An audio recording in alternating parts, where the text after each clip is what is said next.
My name is Christy Busby, and you are about to listen to the next episode of my podcast called Fate, From Atheism to Enlightenment.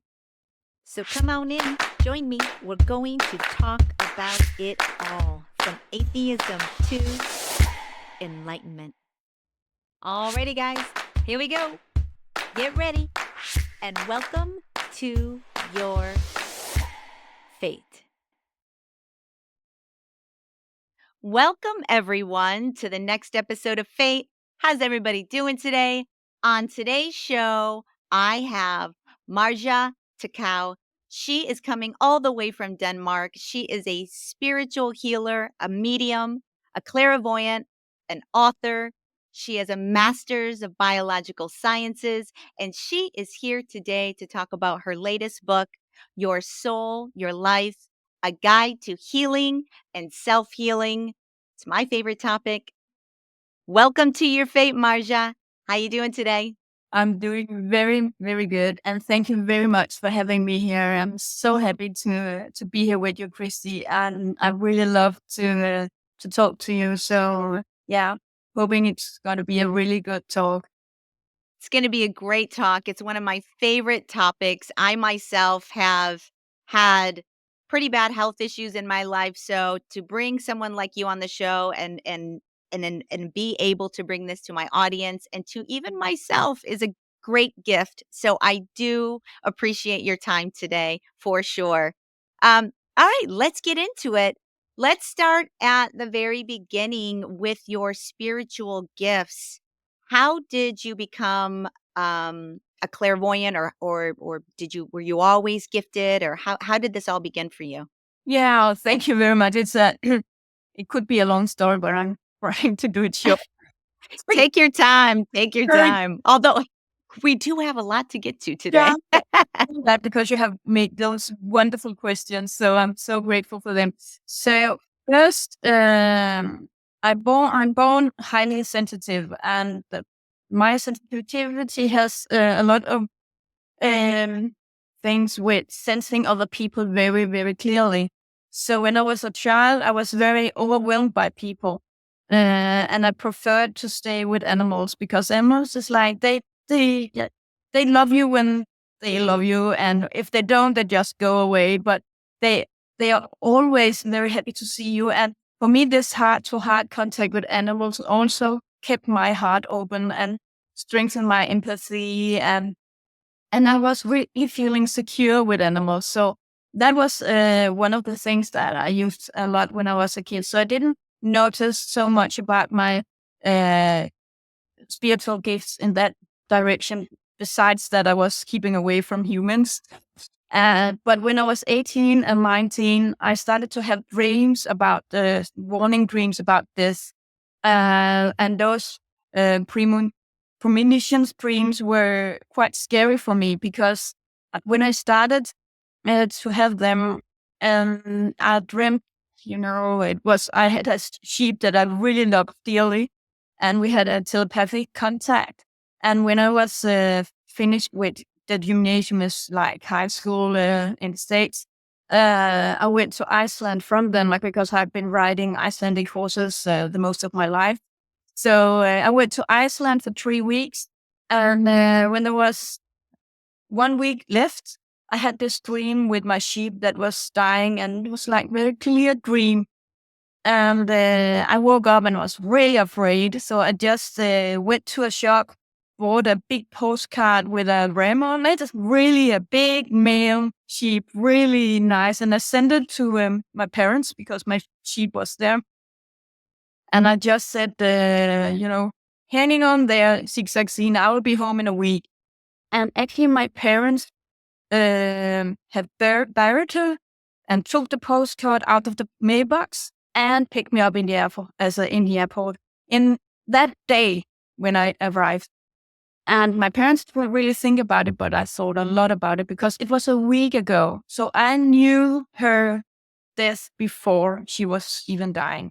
And I experienced that a couple of times. And it made me wonder, how could I know that? What happened and what's actually about this? And then yeah, it started from there. So from the late teens and up, it has been really an enormous part of my life.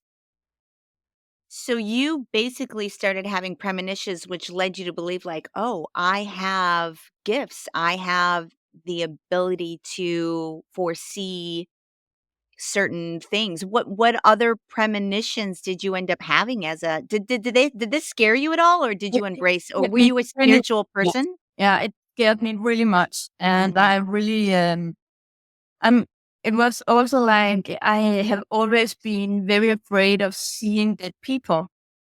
So it's Mm. like I had these dreams and I had this fear of seeing dead people and I didn't know what to do.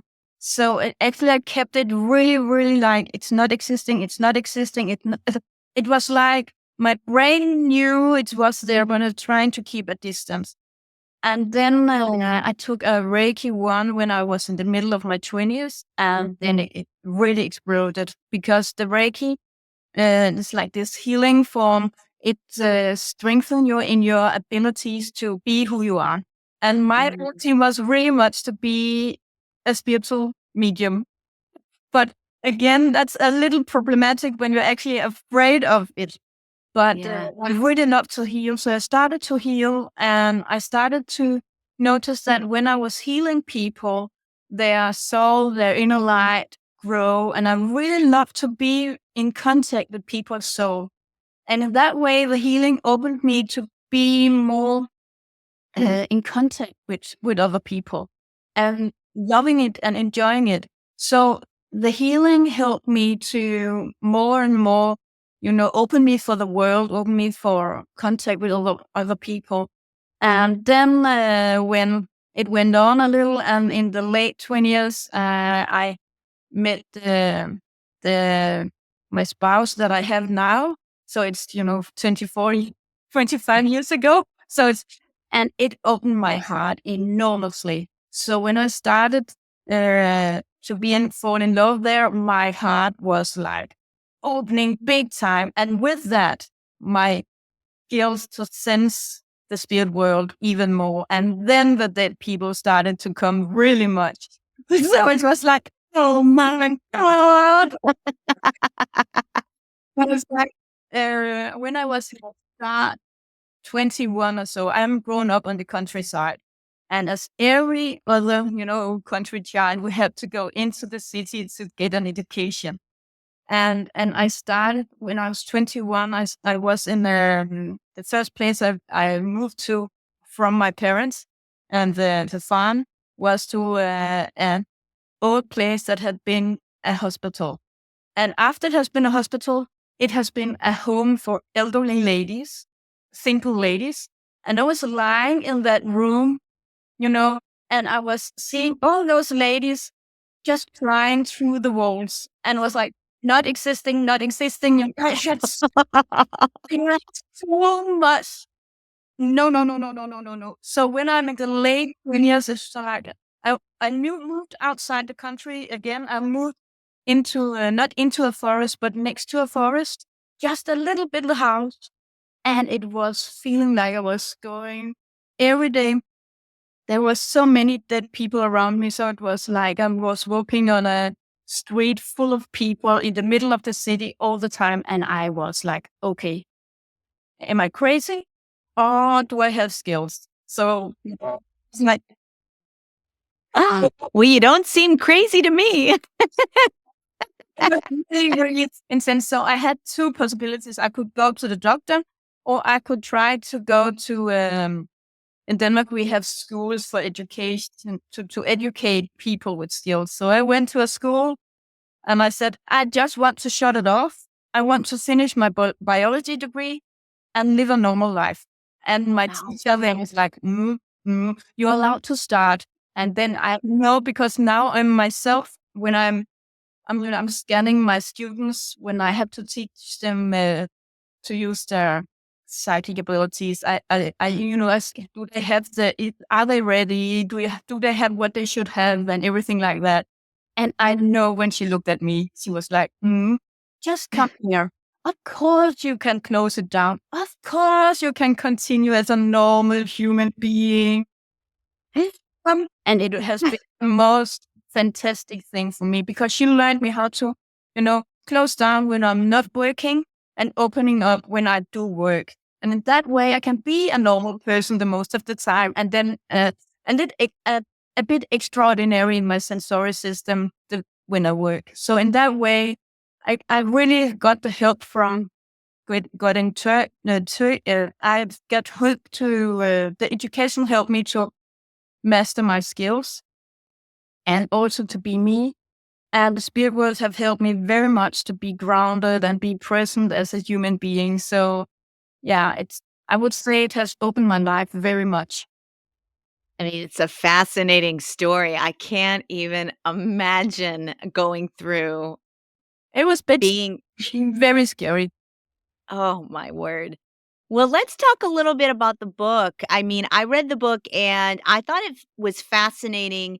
Some of the stuff that I think is in particular interesting to me is how complex healing can be and Yeah. how um there how complex human beings in general are as far as our emotional, our physical, our soul.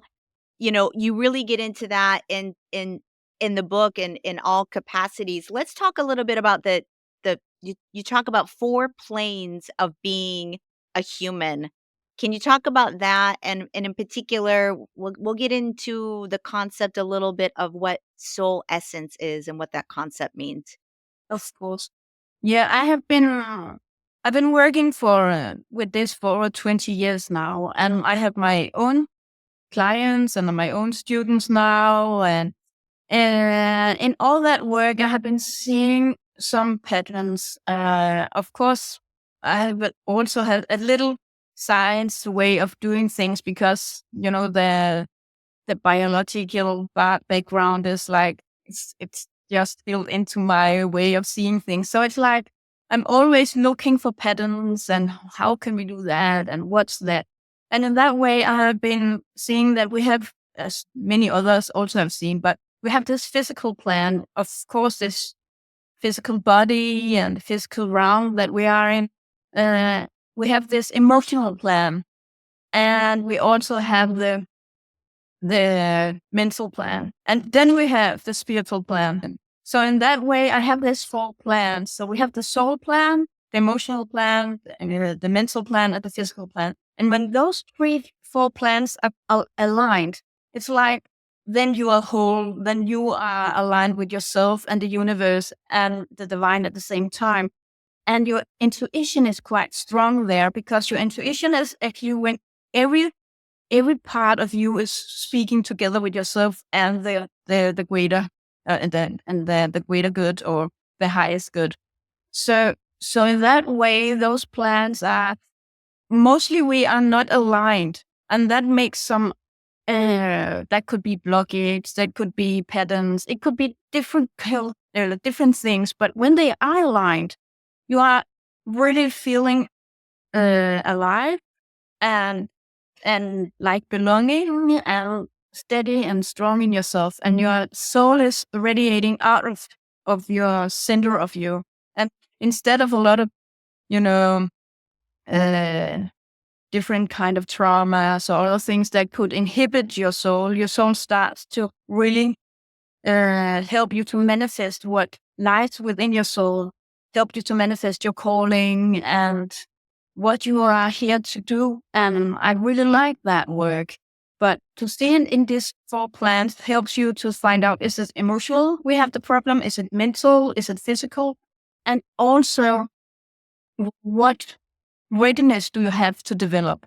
So Yeah. where do you have your challenge right now is also the biggest development you can have right now, because that's your readiness. So when something pops up, it's, it's also, even though it's like it's a challenge, or it could be a trauma, or it could be something really we really don't like it, but it's still the best opportunity you have right now to develop.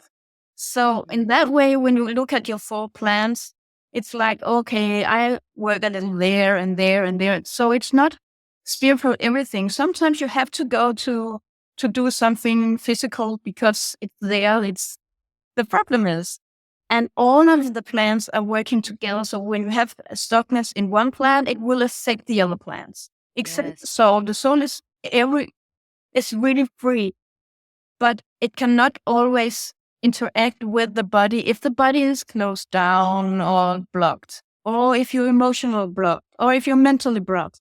So the healing process heals, from the bottom up or from the top down. If it can heal from the physical realm into the emotional, mental, and soul plan.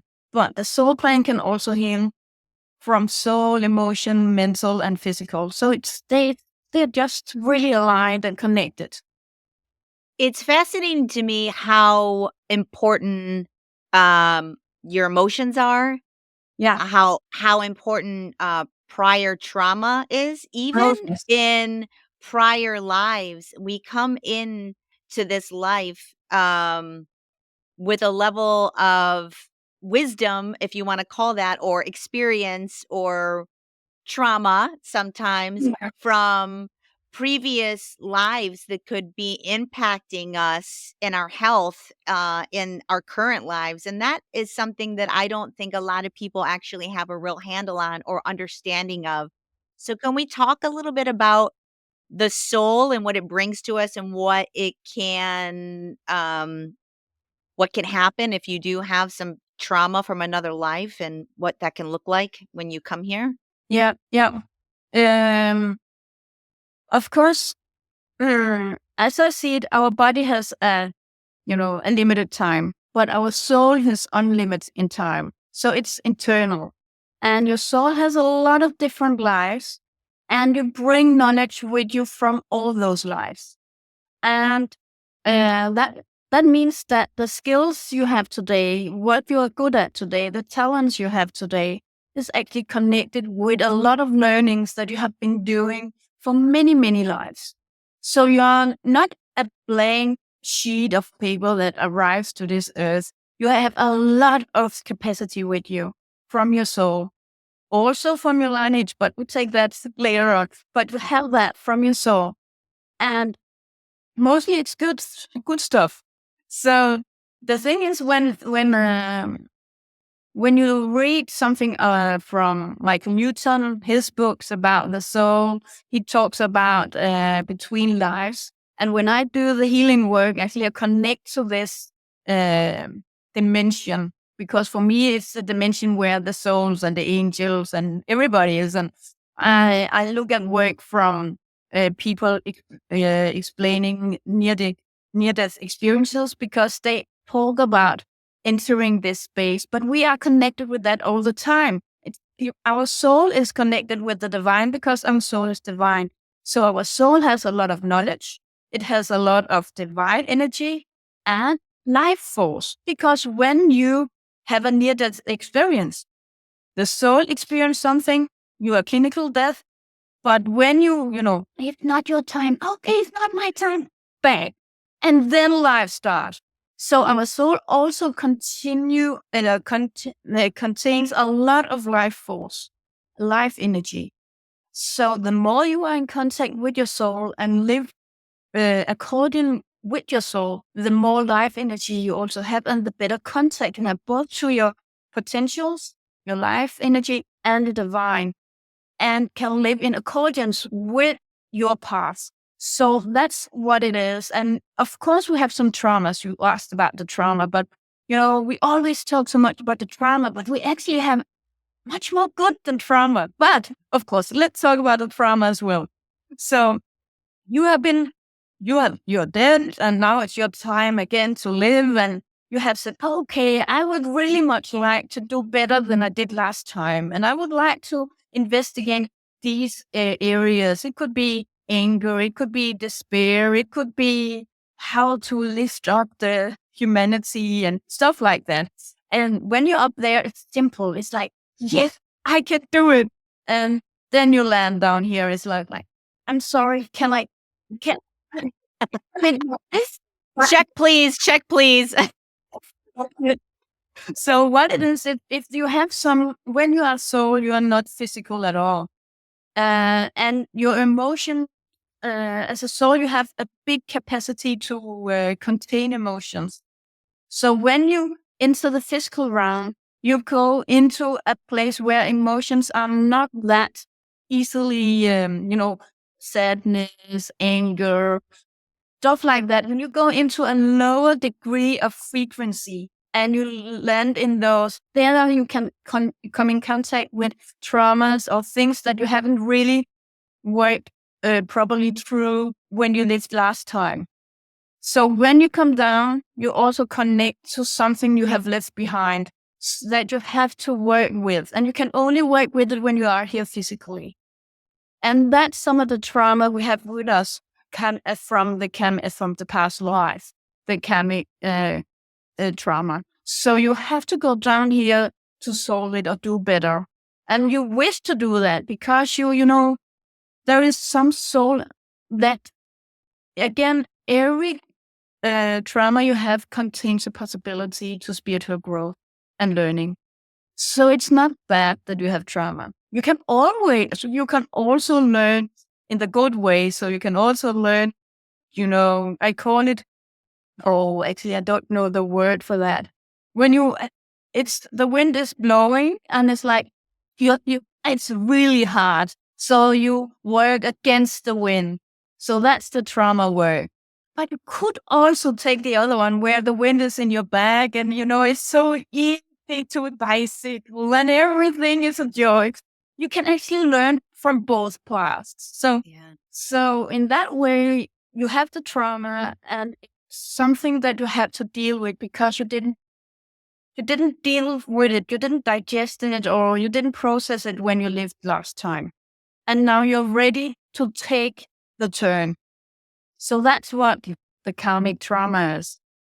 And is what you're kind of saying, if you don't address that prior trauma or work on that, can that show up as illness or disease in your It's body? Is that the both illness, disease, but it could also be patterns. It could be fear. It could Mm, be sadness. It could be the feeling, or I will never succeed, or I'm not this.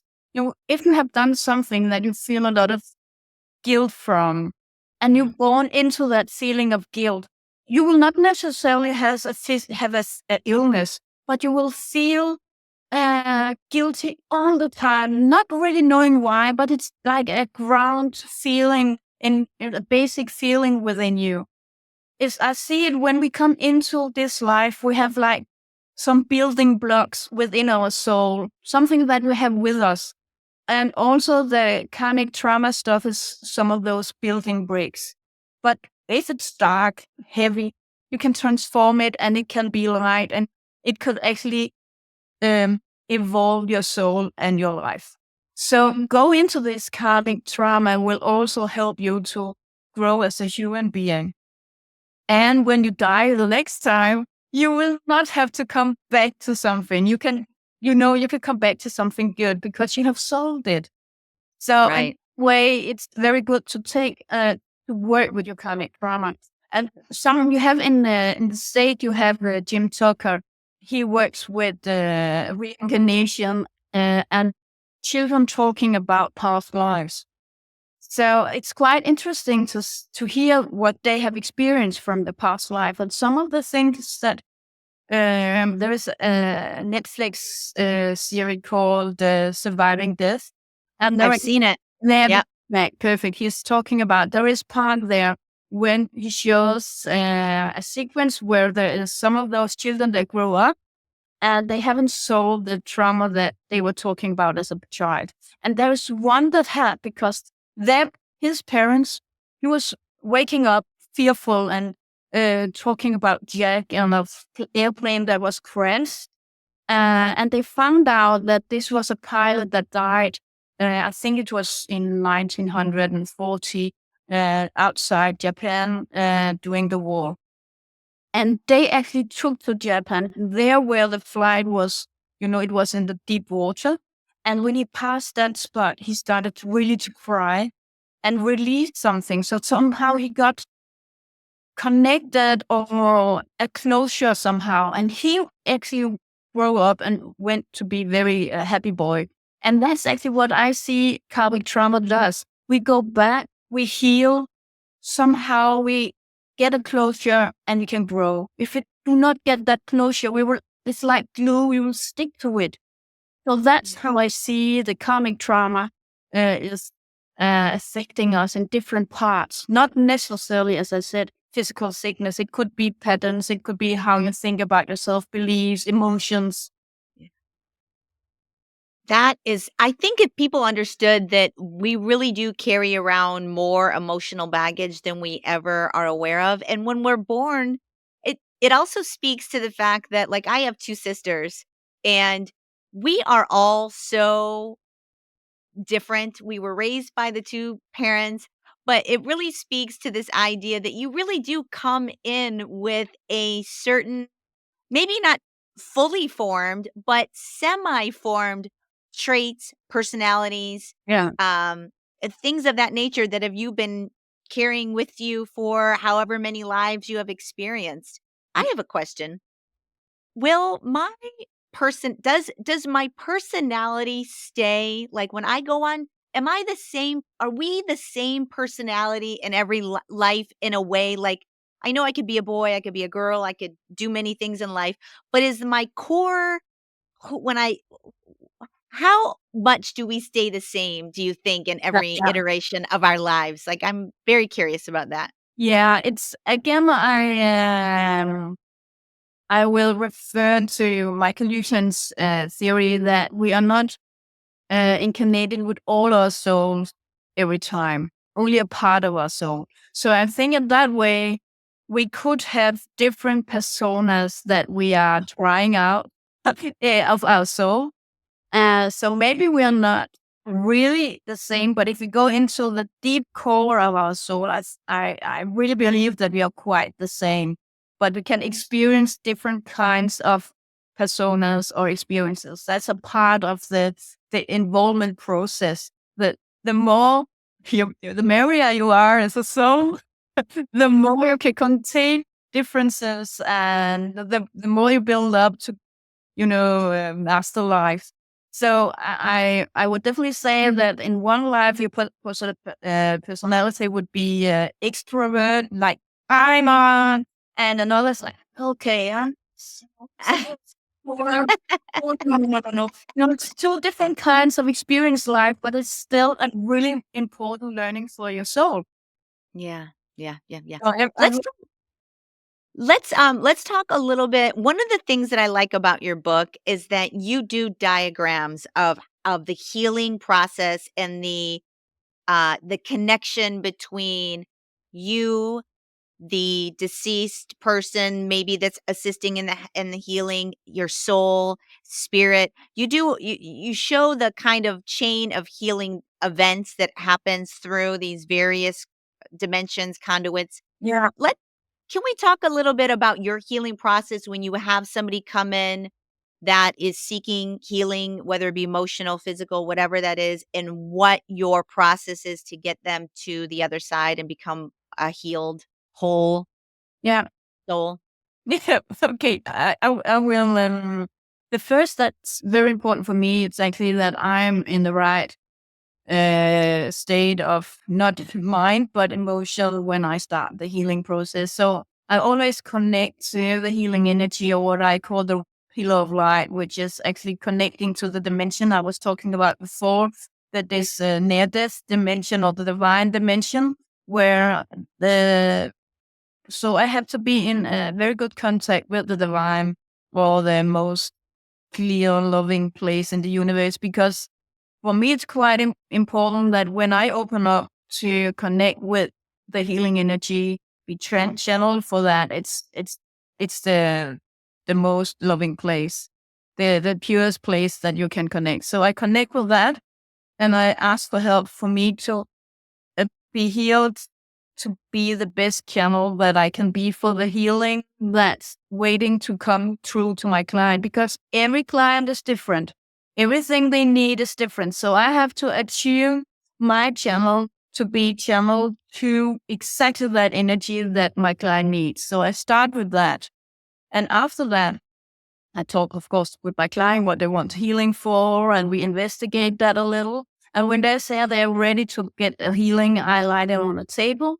And then I hold the space. So they are in the middle of a very big healing space or presence of the healing energy. And then when I open up, I ask for help from the spirit world. So I ask that everybody that has something positive uh, to give to my client are welcome. So in that way, I ask for that everyone in the spirit world that have the heart, the pure heart and love and capacity to heal my client enter. And that could be angels, that could be Jesus, that could be loved ones from spirit world, it could be God, guide. It could, even though it also, I work a lot with the spirit world connected to nature. So it could be, you know, elves, divas, even dragons. Everything's welcome because, we are so different people. So and our soul has been in so many different lives. So if I heal a person in this life that has a trauma in this life, it's really, really mm, possible that they also have had traumas like that in past lives, or that the family in the lineage, that some of the ancestors have had that trauma or have created that trauma as an epigenetic trauma transferred. So I open up for the possibility so everybody can come and help my client. So when my client is ready for the healing and has looked at this, I would like to heal this trauma. I would like to heal this problem or this pattern. Then they can come in and help. But you have to be ready. So when you're ready, they can come. So I just, I hold the space, I'm a channel, and I invite the ones in. The healer is only one of the team healing the client. Actually, I'm more like holding the space, and the spirit world and the divine are creating the healing and the client itself. So the readiness in the client and the healing energy, they are making the healing. I'm just a channel holding the space and doing it in a way that the interaction between the client and the spirit world can go so strong and positive and loving as possible.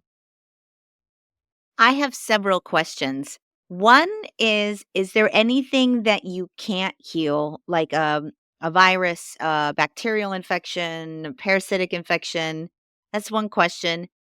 My second question is, how important is belief in healing?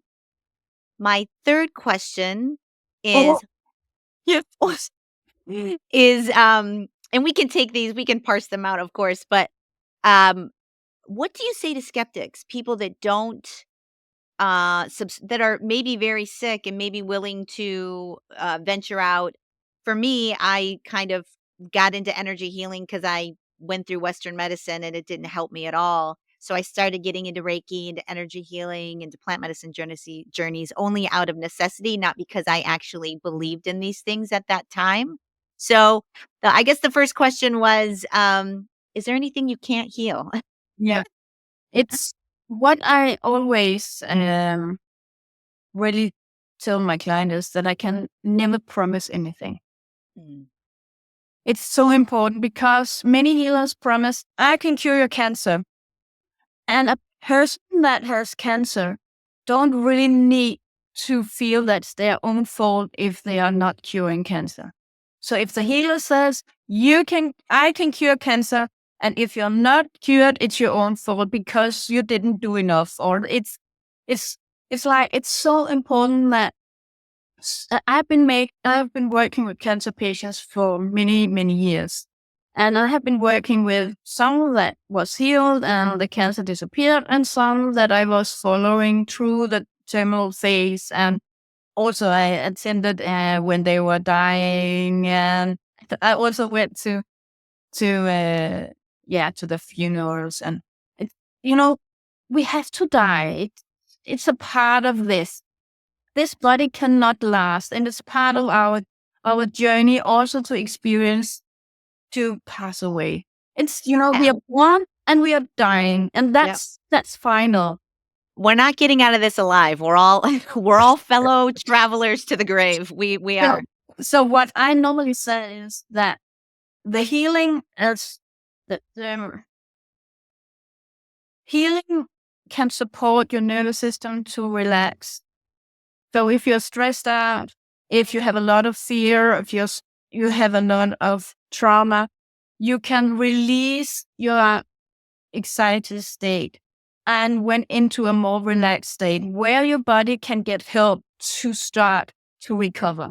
Because when you have a sympathetic nervous system response, that's alert, that's arousal. And if you have that really much, there's a lot of blood contained in your vessels that are connected to you can run and you can fight, but not to digest, not to improve your immune system, not to really get better or improve your digesting and your taking up nutrients and so things like that. So the healing helps you to change the shift in your nervous system to parasympathetic nervous system, so you can actually start helping the body to be recovering itself and emotionally and mentally. So the healing can do that, but it can also sometimes do much more than that. So I just, hold the space, and I have trust in my client's readiness and the spirit world, and also trust and respect for my client's path in life. So you can get a healing and it will be marvelous. It's like you're feeling so good and everything is solved like this. Or it would also be a little better. But again, what I normally say, spiritual work or personal development can be messy. So it can actually be that you feel worse. But then when my clients phone me or my students said, I feel so bad. And I was like, oh, that's very good. You're releasing stuff. What emotions do you have? Angry. How old do you feel you are at that anger? I'm sad. Healing to the 5 years. You are grown up right now. So the 5-year-olds have to have healing because now the 5-year-old can express its anger. You have locked that anger inside. And now you can use it. You can let go of the anger and turn it into a power to stand your ground as a grown up. So in that way, healing works in so different paths in a person. So what I will say is that I'm very I'm not normally if people have a psychose like they are psychotic. I will recommend them to go to a doctor for emergency help if they are, suicidal or something like that. I will enter a prayer and send them to the hospital. But if you're stabilized, if you're if you're not in a very dangerous state, then I would say healing would be very good. But I have this that okay, if you really need help not to kill somebody or kill yourself, then it's another place. But there's really much other places where you can heal. Uh, what I also like is that I have the acceptance from the person that receives the healing. So if I don't have that, I can pray. I have a very big faith in praying. It's a very strong way of letting God and the angel take care. But just that you have this deep intent to notice and ask for help for others is really a good way if you don't have the acceptance for healing. Um, and that was one of the questions. The other one was what you had for. What do you kind of rounded on it a little bit, but what do you say to people that don't believe in this type of healing, that come to you that are complete skeptics? How do you confront those types of cases where people are coming to you out of desperation and yet they don't truly understand or accept your ability to heal? Then the thing is that the skepticism or not believing is a mental thing. The healing works much more in connecting with your sensory system and your senses. So healing creates a loving, peaceful environment. And that's talking to interact with your body and your emotions. So healing works just like your autonomic nervous system that always check out, is there danger? Is it a good person? Can I be safe? But the brain is not connected with that. But what happens is it's like healing creates this loving feeling of, home or being safe, or at last you can let go and it's okay to let your tears come, or it's okay to feel emotions. So in that way, it's not talking to the brain, it's talking to the rest of the body. And that's also why it works, because it bypasses your mental beliefs and your blockage there and talks straight to your body and your soul and your emotion, and then the mind will follow after. You get what I was talking about the readiness.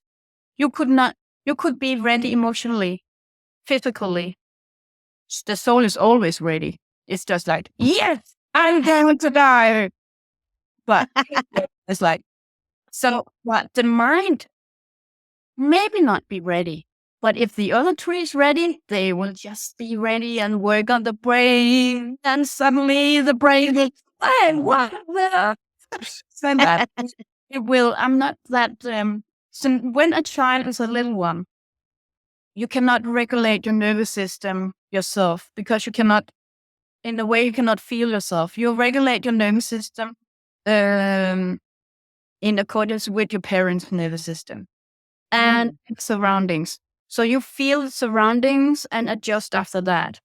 And that's your nervous system. That's your sensory system.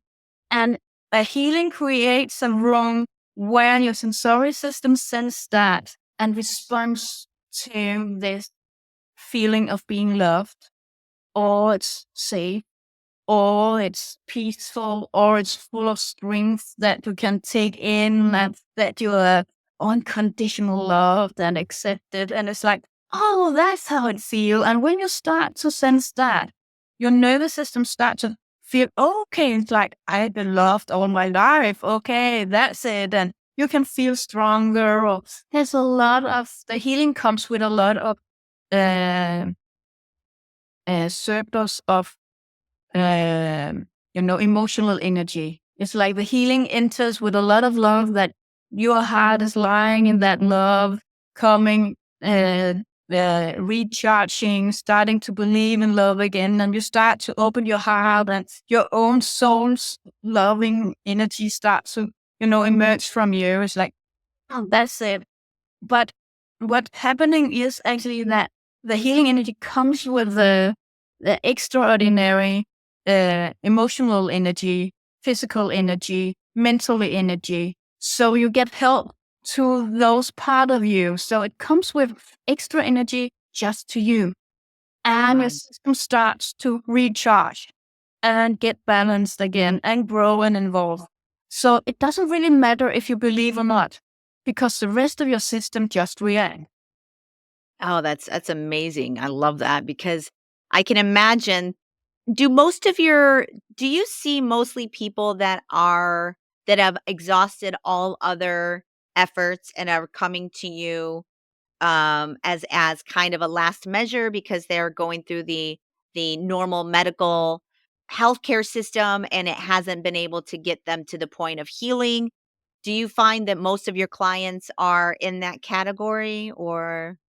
Not anymore. In Denmark, it has been, when I started up, you know, 23 years ago, it was a bit different. But there has been a lot of development in Denmark, in the public, not in the hospital yet. I'm working on that.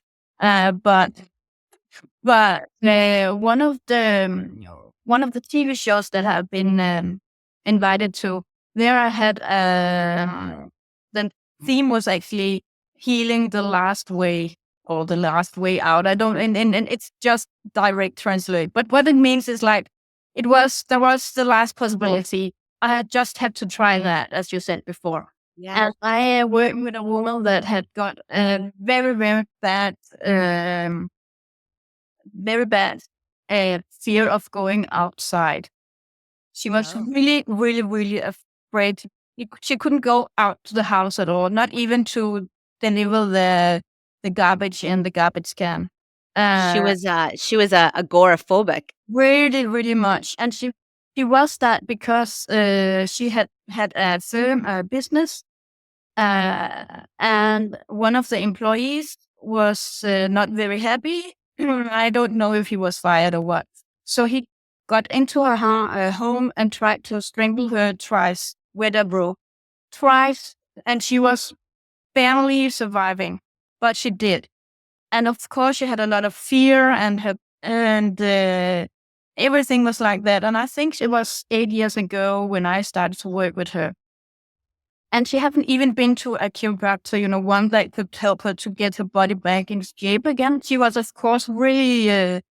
So it was like, how can a person not attending the proper help?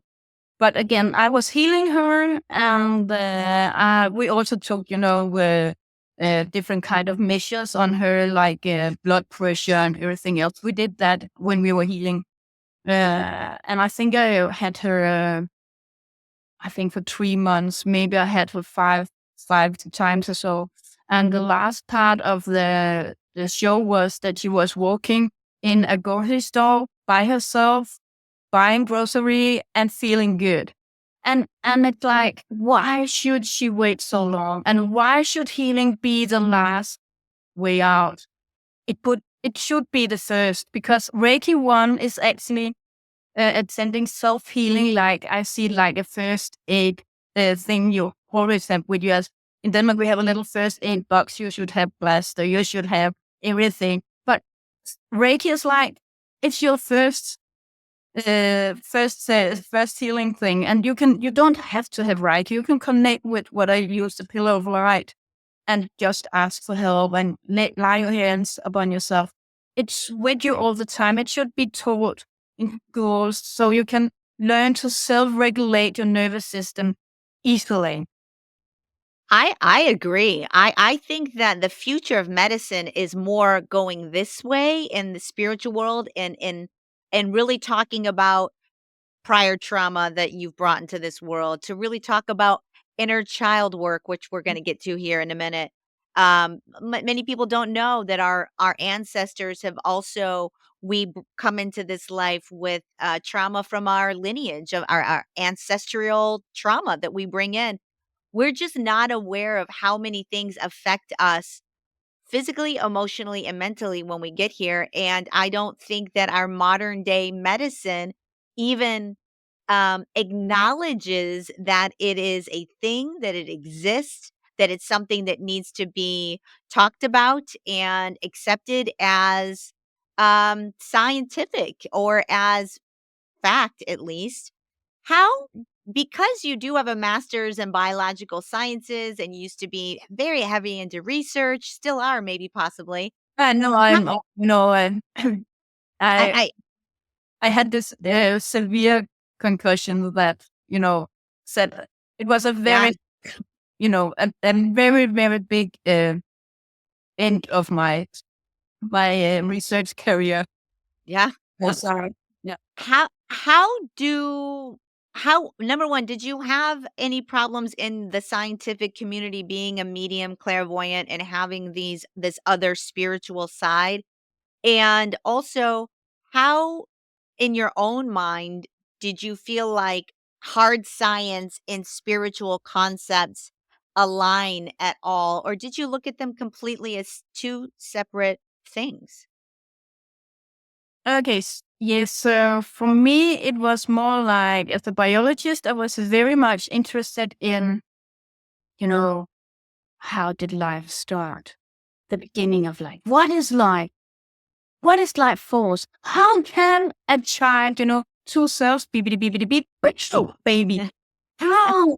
So in that way, it's the same curiosity. It's the same question. So for me, it's, for me, in my person, it's the same. It's like Yeah. I investigate uh, Yes. as I described, how we are receiving healing because we actually have a physical body that responds on environment. It's like, because of that, the healing works. And because the emotions, because the soul is like emotions or mind is a consciousness that our nervous system mirrors, and that way our soul is in a very close cooperation with our body. Yeah. So it's like, it's for me, it's not different. It's just a continuation of each other. So it has always been quite simple for me. The thing and I went where I took my master, they were really lovely researchers. It was like everything was possible. I was taking my master in theoretical. No, I was investigating the plant soil interaction, so the whole ecosystem, and that was what the whole apartment did. And it's like, when I had one of my master had also a research with healing effects on plants. And Mm. then each week when the healer will arrive, my colleagues was like, "Okay, is that the healers, Marcia?" "Yes, that's the healers." "Okay," and my healers went in healing the plants. That's because I like to make this bridge building between different kind of disciplines. So I invited the healers in to a cake or ice cream with the researchers. So they were sitting at the table talking to each other, and it was really lovely. Because I was quite good at my normalist research things. They respected me and also said, "Okay, try it on. It's okay. We don't believe it, but just do it." As long as I also did the other things very good. And it was so nice. I really loved my time there. I love that they were so open Mm. to that. I feel like science, at least in the States, isn't quite there yet. I mean, I must say I was so lucky. I was planted there with really good people that just had a really open mind and was curious like me. So it's not like that around in Denmark. I was, really lucky. little unicorn situation there, I guess. Yes, got it. Um, in your book, you talk about the fact that we all have the capability to work on ourselves, to do self healing. There's practices and exercises, and you talk about in your book. Can we get into that? What are some of the things that people can do to tap into their own ability to self heal? Yeah. Of course, the thing you was also asking about before, I would like to in that part also just come back to, Yeah. because as I see it, trauma is trauma. You can have trauma from your past life, you can have trauma transferred from your lineage, and you can have trauma from this life. But trauma is still trauma, so you can work with it in the same way, even though it could be from different directions. And that's important when you do self-healing work. That's actually to find out, is this trauma from past lives, or is this actually trauma that's transferred from my lineage? Because your ancestors would really much like to help you. So if you succeed, they will succeed. So you have a very, very big back. What can you say? A lot of people behind you that really love you and support you and would like to take the heavy stuff from your ancestors away from you. And they will heal you and they will heal themselves. And in that way, when you connect, again, I use the pillar of light. I have some healing meditations that I refer to in the book. The healing meditations I have been recording, and they are on my website. And some of them are free. And one of them that's free is called the Pillar of Light. So you can start by listening to that, connect with the healing energy, and then you can ask for help for a theme you have. It could be from this life, past lives, or it could be from the different kinds of epigenetic things transport from your ancestors. So then start with connecting with the Pillar of Light, connecting with the healing just for you, or ask for healing for today. So in that way, you start slowly and then build up, because you have to. It's not like a visualization. It's more like a sense of contact.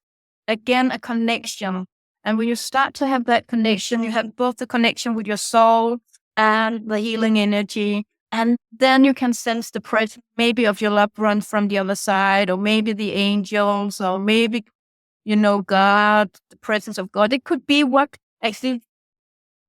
most, it's like a connection. What the person you are has some likings for something, or a connection with different places in the spiritual dimension, or in the divine dimension. So it's different what you need help for. So the first is the Pillar of Light. The next is to train maybe just a short self-healing meditation every day, and then you will start to build up the trust in yourself as receiving the healing, and the trust in the spirit world being there for you. But it's another way of connecting than we are normally used to connecting, because normally we use our brain, but this is more like something else.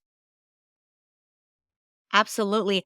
And I think it is hard to build up that trust because we are so programmed to not believe that this is a way that we could actually improve our well-being, improve the way we feel every day, that it's hard for most of us to wrap our heads around that we can get into a meditation and visualize a pillar of light and go into this deep space within and actually receive any type of real healing. I think it's difficult for a lot of people to believe, and I think that belief, in my opinion, I think if you don't believe in something, it's that much harder to feel it, to acknowledge it, to spend time in investing in something like self-healing. I think that if more people understood that this is really a energy is real, our souls are much more complicated than we think they are.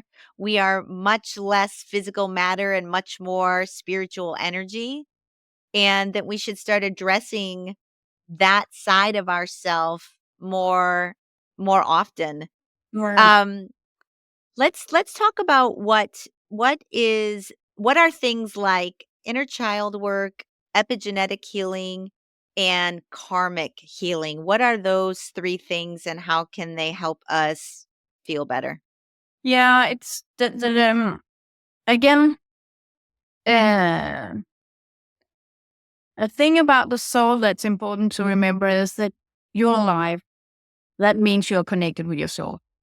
And the other thing I often talk about to my students is when they ask, what is soul and how can I connect? Is like, we think about it as something extraordinary, something, and Fata Morgana. It's like out there. It's not possible to reach. It's like, okay, sorry, it's in here, you're alive.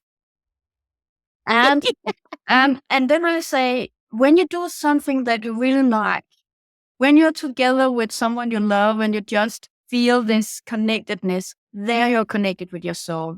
When you walk in nature and you just feel this connectedness with nature, there you're connected with your soul. If you are a creative person and you are using your creativity and everything else is disappearing from you because you're just so much into this creative process, there you're connected with your soul.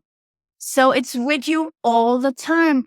And again, in that way, it's much easier to understand. It's just when you relax and feel good, when you are happy, when you are really into something with a feeling of meaningfulness, there you are living in accordance with your soul. So it's not, it's it's, everyday life has this small moments where the soul is filled, is like fulfilling itself instead of all your patterns and your traumas and your thoughts. That it's like, it's more like the being of connectedness with yourself, with your life, meaningfulness, or connected with others. And there you have that experiences every day. It's not something that happens when you're really in a deep meditation, but the deep meditation helps you to be more aware of the contact.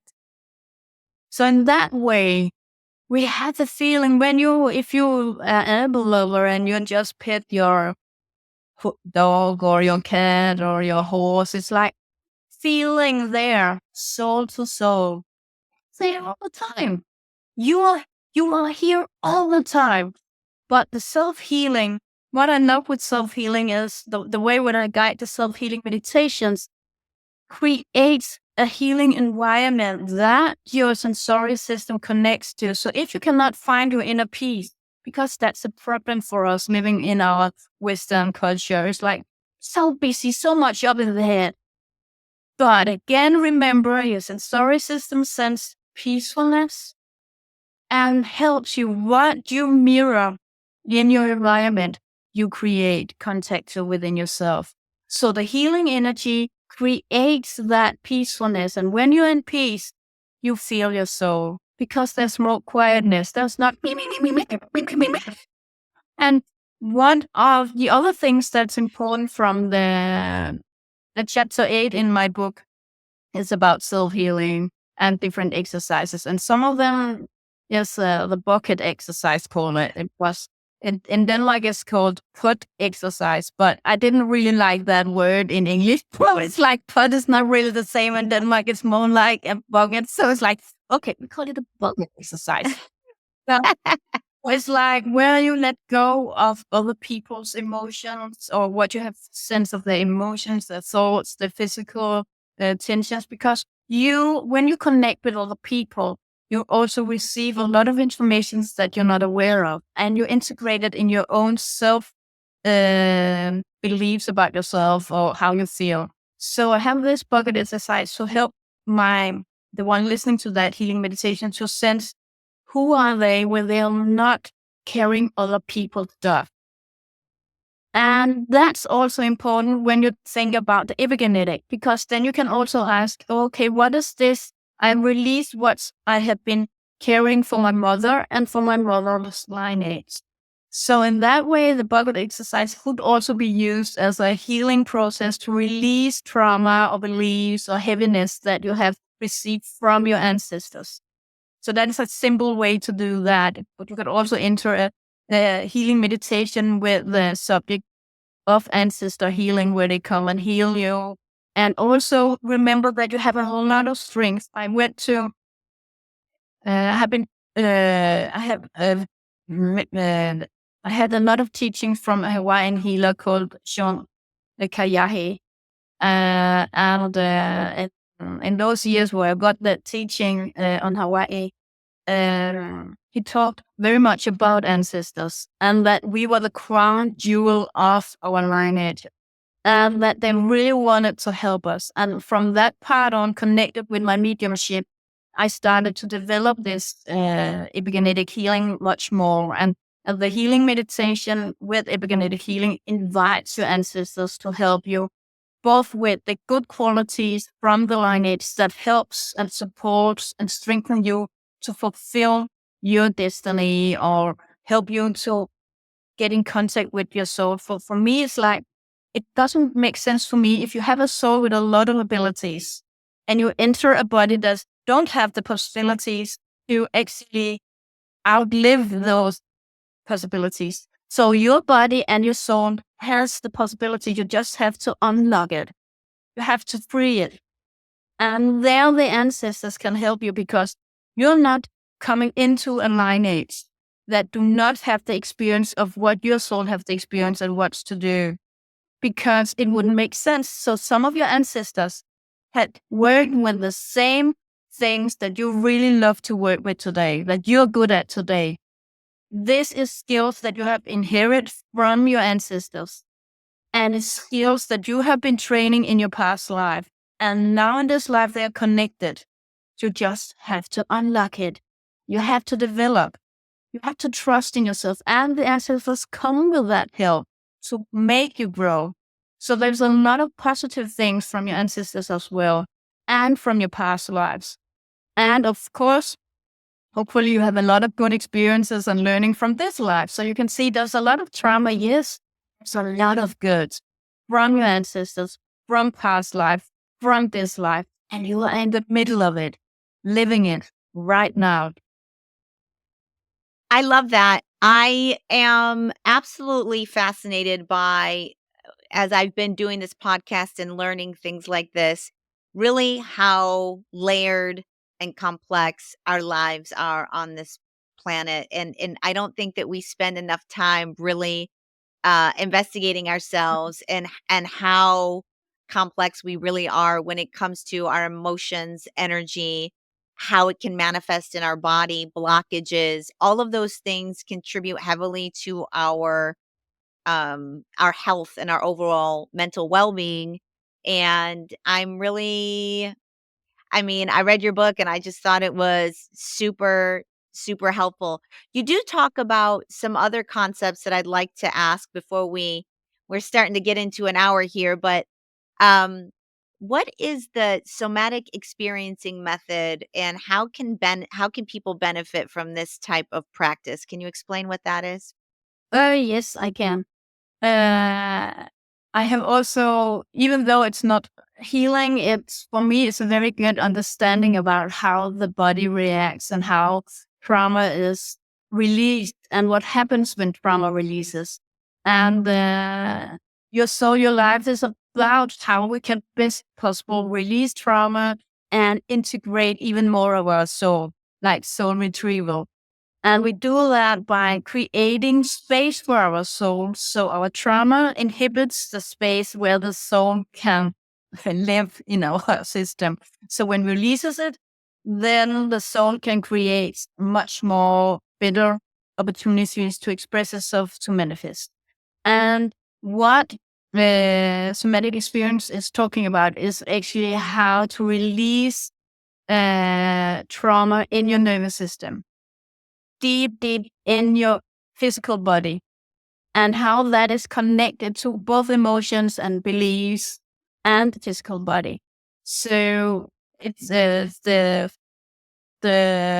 it's Peter Levine that has created or investigated and developed these methods, and it's really, really good. And he had been studying wild animals a lot, and he was thinking, those wild animals do not have trauma the same way that human beings has. Why do they not have that?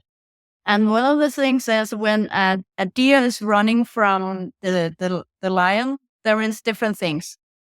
The As I was talking about before, the sympathetic alarm system, the sympathetic nervous system, the rise cells, the adrenaline girls, it can run really fast.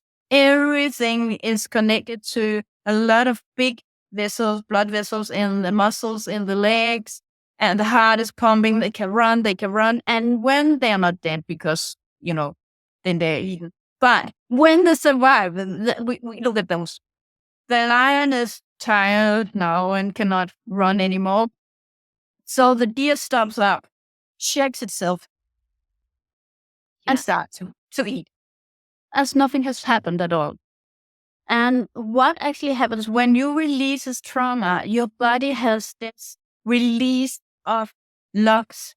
And the other thing that's important to say, so we have those responses that the body starts to react on what they didn't but what wasn't possible for our living or reaction. So when we talk about trauma in human, it's like a freeze situation. It's like you couldn't run, you Mm. right, you're locked. So there is one animal, you can see it in a rabbit when they are afraid, or if they if there is some kind of fox or Threat. something, and it's like Yeah. it's still like that. Just freeze, totally freeze. And what's really good about that is that the fox has learned that it's not good to eat animals that are dead by themselves. It's not good. You can die of that. Yeah. And the second one is the running, the killing instincts are not being activated because they're No running. not running. Yeah. So they have to freeze. But what humans do, they have partly freeze things. So a trauma is something that is in a partly freeze situation.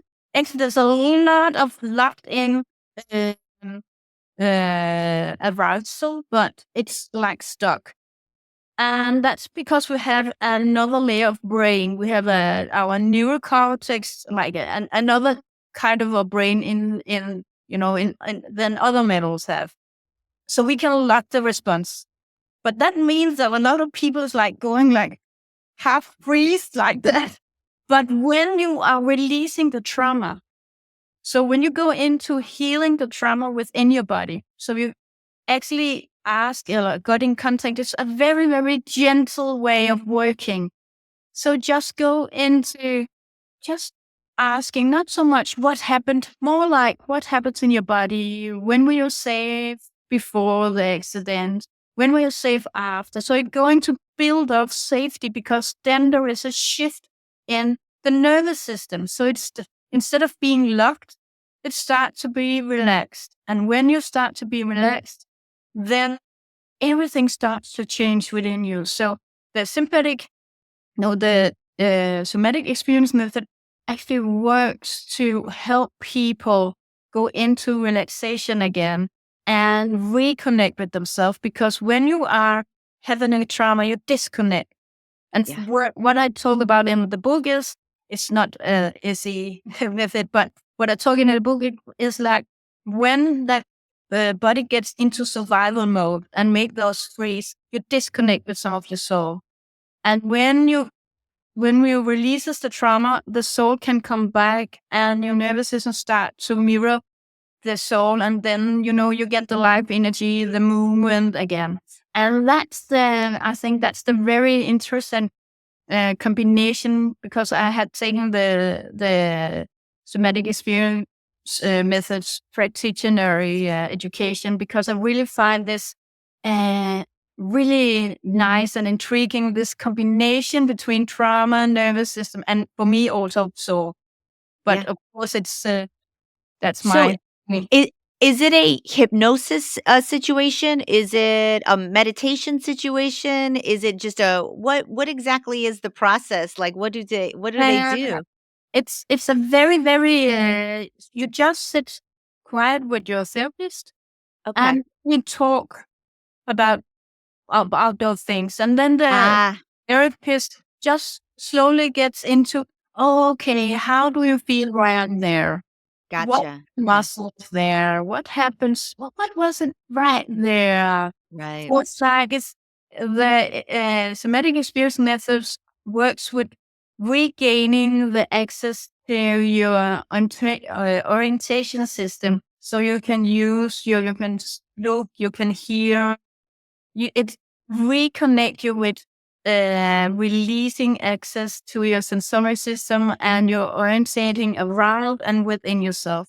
So it's talk, but it's much more talk about what happens inside your body. Again, what you talked about earlier, it's not happening in your brain. We are talking to the body, to the nervous system, and the body will start to heal itself, because the body just needs time and love and being secure, and then it will start to heal.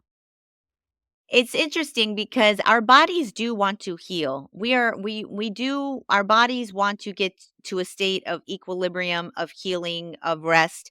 And one of the other things I learned in your book was how um really powerfully important the nervous system is in the healing process and getting it down into that state in which it can rest and recover, and Yeah, that blockages really do, whether they be emotional, physical, or otherwise, blockages really do prevent your overall well-being, your overall nervous system from ever reaching any kind of ability to recover or rest or heal yeah.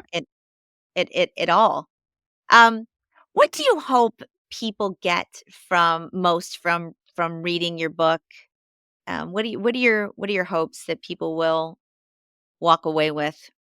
The feeling of being able of healing yourself and helping to get different angles of the healing process and where you can get help within yourself and in the contact with the spirit world.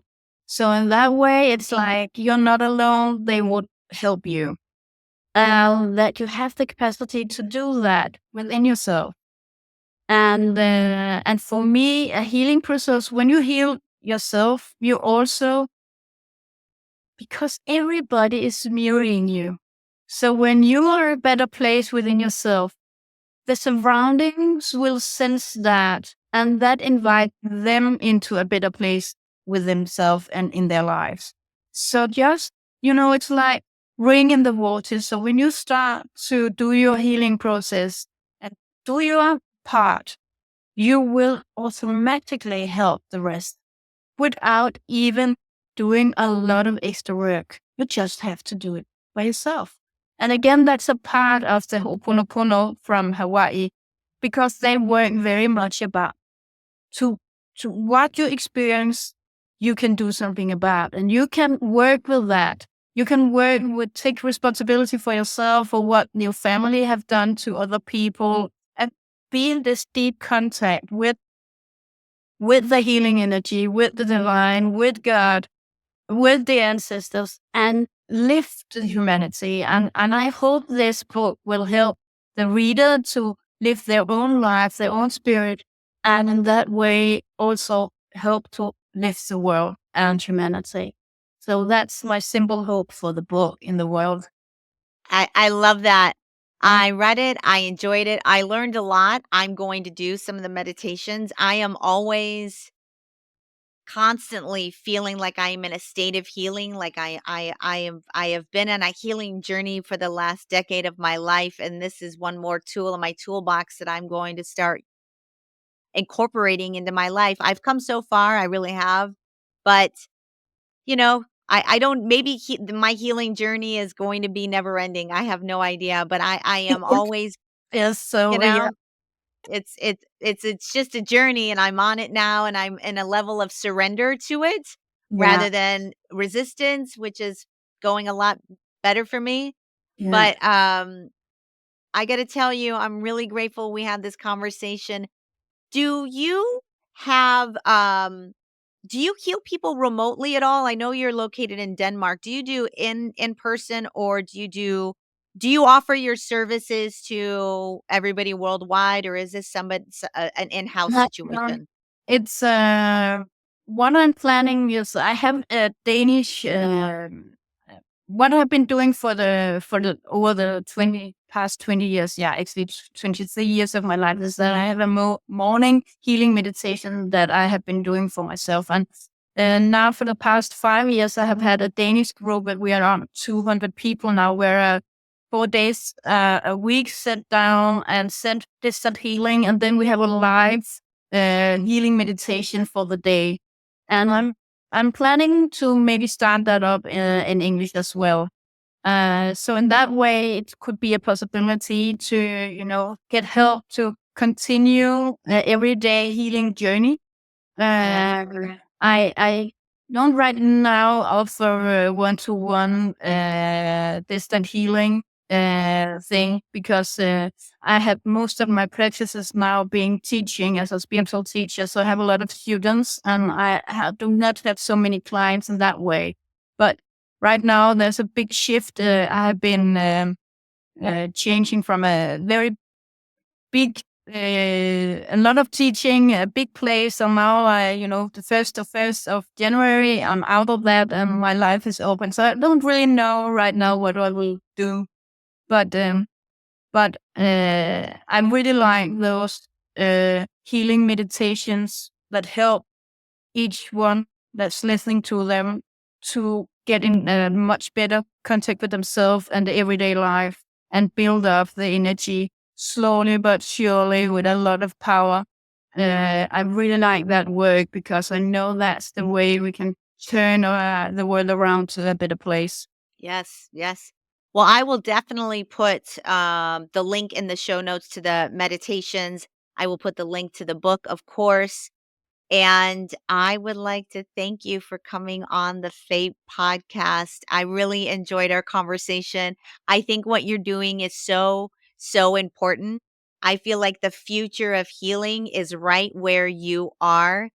And it is, healing is something that is so multi-layered, complex. It's not only about what you eat, but it's so much about your emotions, your energy, your feeling, your soul essence, which everybody needs to start doing a little bit more investigation on who they are, which is much deeper and much bigger than we think.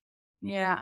And thank you so much, Chrissy. I'm so honored to be here, and I'm so deeply in my heart, so humbled that you really enjoy the book and that you appreciate it because I had made it. No, the spirit had made it. I just follow the path, but I'm s- I'm really happy that you feel how precious it is and how much help that you can gain with the contact to the humanity and your soul. I highly recommend this book, especially if you've had any kind of long term chronic illness or any kind of long term emotional issues. It is going to improve your well being, your life. You're going to get tools that will help you. And, nothing's better than that, than feeling your best, than, you know, being able to step into your soul purpose, than having your whole soul essence and being able to be feeling that within. I mean, it's just the entire thing is magical. I love it. I'd love to have you back on the show. I'd love to talk about, seeing dead people. I'm a big fan of that. I will definitely.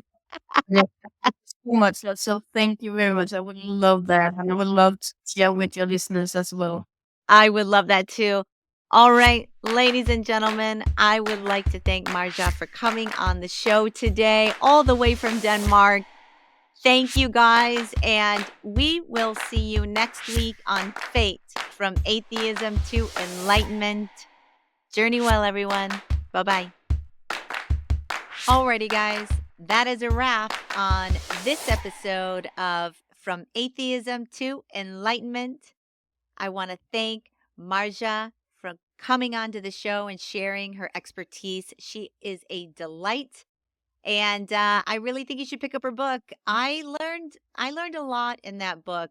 I'm going to do some of the healing meditations. I'm going to see where that gets me. You know, healing, if you're in a situation where you are seeking your health, or you have health issues, or you don't feel your best, and you're not addressing or thinking about the spiritual side of your health, your spiritual well being, maybe trauma that you are carrying over from a previous life. There's ancestral trauma. We didn't even really get into inner child work. There's so many different facets to us that need to be addressed in order for us to feel our best. And this book really talks about that. Yes, it's about what you put in your mouth. Yes, it's about what your toxicity level is. There's lots of things in our environment that are filling us with toxins every single day. We're swimming in them, from the air we breathe to the water we drink to the food that we eat. All of it is, I wouldn't exactly say pure or all that good for us, depending on what you're talking about. But they all matter to how well you're going to feel. But if you're not addressing the energetic being that you are, the spiritual side, your soul essence, you're missing a critical piece of the healing puzzle. And especially if you are suffering from mental unwellness, for feelings that you don't understand, um, having episodes, being locked in a pattern of thinking. Those are all things that I think can be treated better than a antidepressant, better than years of therapy, with a spiritual healing with meditation, with sitting with somebody who has gifts that can help you heal that emotional blockage, that trauma that is stored in your body and causing you, whether it be physical pain or mental unwellness. So if you are out there, you're physically ill, you're mentally unwell, and you're not addressing the spiritual being that you are, then I suggest you pick up this book or do some research or give that a lot of thought, because I think all of us could feel so much better if we were more in alignment and feeling more of our soul essence about what makes us happy, what brings us joy, feeling the ability to release feelings within of unworthiness, of guilt, shame. All of those things can accumulate in your body. Trauma stored can create serious health issues. So if you're not addressing the whole of who you are, and let's face it, you're mostly energy, most of it. I know we like to think that we're like super materialistic and you can feel us and I can touch this cabinet and but quantum mechanics will tell you that we are mainly air. The nature of our 3D physical reality is much different, I think, than what we interpret it with our five senses. And I think the more and more and more science marches on, the more and more and more we're going to come to understand that it's much more about frequency, energy, vibration than it is about physical matter. So, you know, keep on keeping on if you are on your healing path. I think I'm going to be on my healing path. Who knows how long? I, I know I'm going to feel my best. I know my best years are ahead of me, not behind me. And I'm absolutely marching in this direction as if it is already mine. That's all you can do. Um, Pick up her book, Your Soul, Your Life, A Guide to Healing and Self-Healing. There really is a wealth of information in there. And I'm going to definitely be tapping into the Pillar of Light meditation, healing meditations. I will put the link in the show notes to her meditations. And I hope you continue to stick with me, keep listening, and help me out. If you like what I'm doing, tell a friend, share it, like, subscribe, even leave a comment. I'm all for it. I will respond. I will interact. And I appreciate any and all feedback. I have gotten a few little negative feedbacks, but some of them I haven't addressed only because I am trying to live from a very spiritual love perspective and not react like the old me. The old me can be pretty harsh. So I'm trying to either refrain or be really kind to anybody who has not the most friendly advice for me or whatever you want to say it, or negative comments. So I'm working that out. I'm trying to step into a new way of being more compassionate, loving, and not so harsh as I have been in previous years. So I'm growing, man. I'm growing. It's a journey. And on that note, we will see you next week on the F.A.T.E podcast. Journey well, everyone. And welcome to your fate. I'll see you later.